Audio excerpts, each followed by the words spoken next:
आप पागल हो क्या? मैं ट्यूशन के लिए लेट हो रहा हूँ, जल्दी चलो। अरे बेटा क्या करूं, तुम जवान हो, मैं बूढ़ा हूँ, घुटनों में दर्द होता है बेटा, तेज नहीं चल सकता। अरे तो चुप हो जाओ ना, मम्मी सही कहती है, हमने एक बूढ़े बैल को बांध रखा है, कुछ नहीं होता आपसे, आप किसी काम के नहीं हो।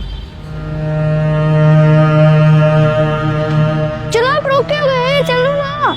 हाँ ठीक है बेटा, चलो चलो चलो।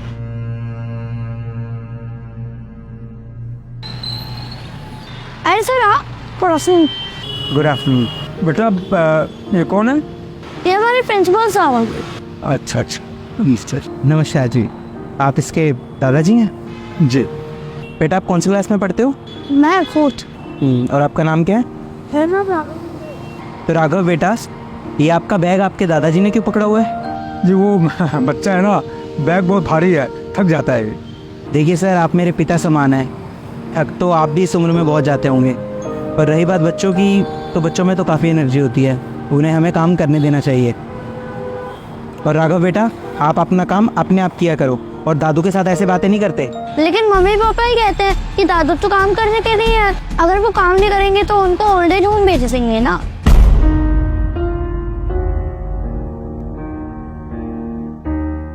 तो इसलिए मम्मी पापा बोलते हैं कि घर के सारे काम दादू से ही करवाया करो। बेटा कल आप अपने मम्मी पापा को लेकर स्कूल में आओगे। लेकिन सर पेटीएम तो नेक्स्ट मंथ है ना। मुझे पता है पेटीएम अगले महीने है, लेकिन मैंने बोला ना कल आप अपने मम्मी पापा को लेकर आओगे। Okay sir. Now go. चलो ना तो। हाँ बेटा चलो।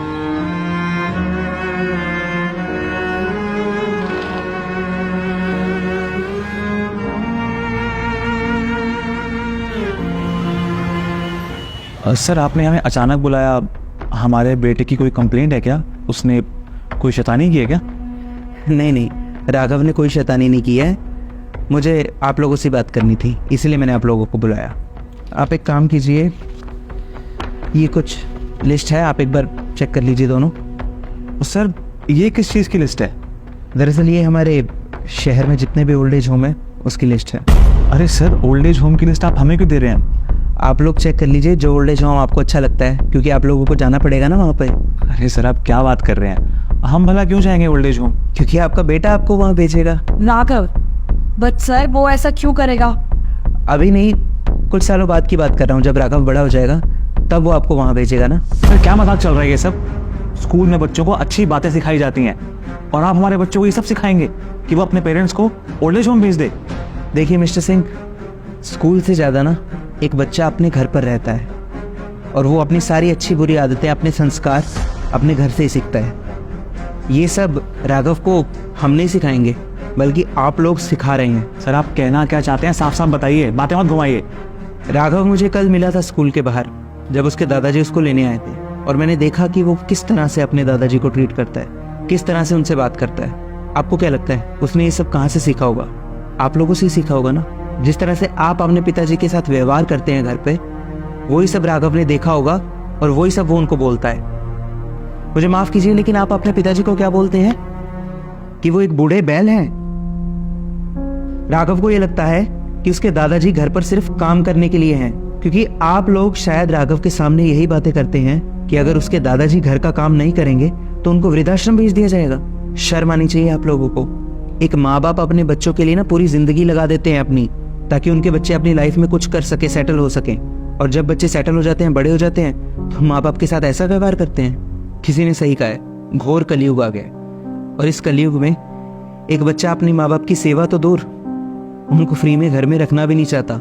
घर में रखने के बदले उनसे घर का काम करवाना चाहता है। अरे माँ बाप को भगवान का दूसरा रूप कहा जाता है, पूजनीय होते हैं माता पिता, और आप अपने पेरेंट्स को इस तरह से ट्रीट कर रहे हैं। शर्म आनी चाहिए आप लोगों को। आप लोगों को शायद अभी इस बात का पता नहीं चल रहा, लेकिन जब राघव बड़ा होकर आपके साथ ऐसा करेगा ना, तब आपको एहसास होगा कि आपने क्या गलतियां की थी। देखिए, मेरा ऐसा कोई इंटेंशन नहीं था कि मैं आप लोगों को यहाँ पर बुलाकर और आपकी इंसल्ट करूँ, लेकिन बुजुर्गों का जब मैं ऐसा अपमान देखता हूँ ना, तो मुझसे रहा नहीं जाता। ये आप लोगों का घर का मामला है और मुझे आपके घर के मामले में नहीं बोलना चाहिए, लेकिन बस मैं आप लोगों को समझाना चाहता था, एंड आई होप कि आप जल्दी इस बात को समझ जाएंगे। बाकी आपको जैसा ठीक लगता है आप करिए, लेकिन हाँ, इस बात को ज़रूर याद रखिए कि जैसे आप कर्म करेंगे ना, आपके साथ भी वैसा ही होगा। और सर देखिए, मुझे जो बोलना था आपको बोल दिया, अब मैं आपकी कोई और बात नहीं सुनना चाहता, आप जा सकते हैं।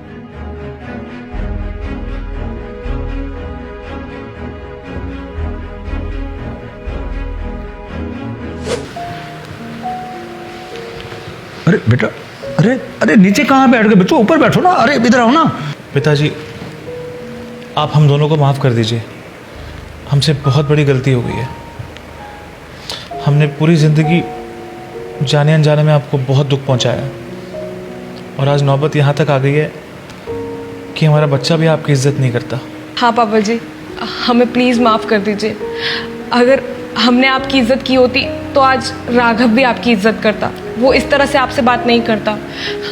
प्लीज़ हमें माफ़ कर दीजिए। जिस उम्र में बच्चों को माता पिता की सेवा करनी चाहिए, उस उम्र में हम दोनों आपसे काम करवा रहे हैं। कोई बात नहीं बच्चों, इधर आओ, आओ ऊपर आओ बेटा, आओ आओ आओ।